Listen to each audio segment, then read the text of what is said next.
तो फ्रेंड्स, कैसे हैं आप सब? उम्मीद करते हैं आप खैरियत से होंगे। आज एक और नए सच्चे वाक़ये के साथ आपकी हाज़िर खिदमत फिर से पेश हैं। और आपसे गुजारिश फिर दोबारा वही है जो हमेशा हम करते हैं कि वाक़या को शुरू करने से पहले हमारे चैनल को सब्सक्राइब कर लें, नए आने वाले जितने भी लोग हैं, और बेल आइकन को भी प्रेस कर लें, क्योंकि अगर आप इन वाक़यात की दिलचस्पी रखते हैं तो हम सिलसिलावार तरतीब ऐसे वाक़यात और ऐसी कहानियाँ जो सच्चाई पर मबनी हैं शेयर करते रहते हैं।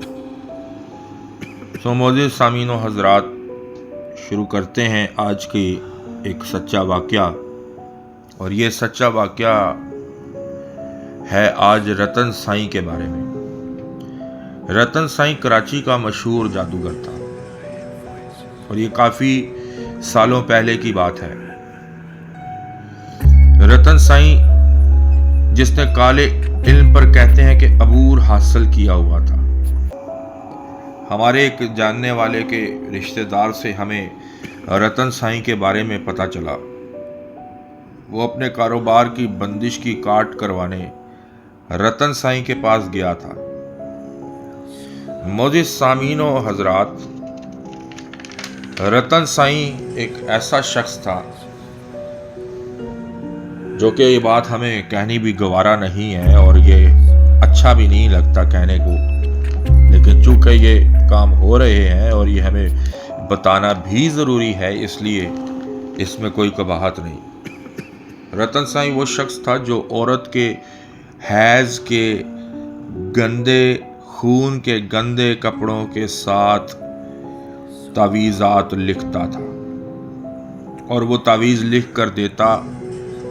और रतन साईं के पास ऐसी औरतों की भी लाइन लगी रहती थी जो अपने शोहर को ताबिया करना चाहती थी। ऐसी ख़वातीन से वो हैज़ का कपड़ा मंगवाता था और फिर मंतर पढ़कर देता और कहता था कि किसी वक्त देखकर इस कपड़े को पानी में घोल कर अपने शोहर को पिला देना, वो कुत्ते से ज़्यादा तुम्हारा वफादार हो जाएगा। जो करती फिरो कोई रोक टोक नहीं करेगा।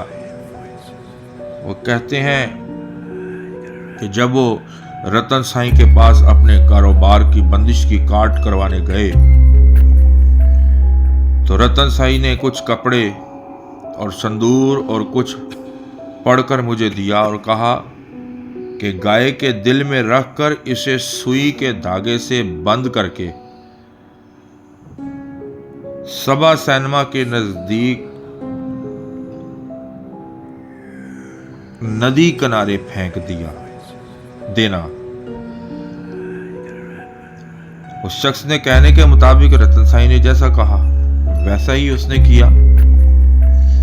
और उस टाइम किसी वक्त में ये सबा सैनमा बहुत मशहूर था और उसके पास कोई नदी थी। शख्स कहने के मुताबिक वहां गया और जब उसने नदी किनारे वो फेंका तो अचानक कहता कि मुझे 3-4 कुत्तों ने घेर लिया। मैंने अपनी जिंदगी में इस कदर डरावनी शक्ल वाले कुत्ते नहीं देखे थे।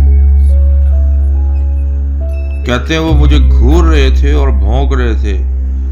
मैं बड़ी मुश्किल से जान बचाकर घर पहुंचा, लेकिन उसके बाद दोबारा रतन साईं के पास जाने की हिम्मत ना हुई।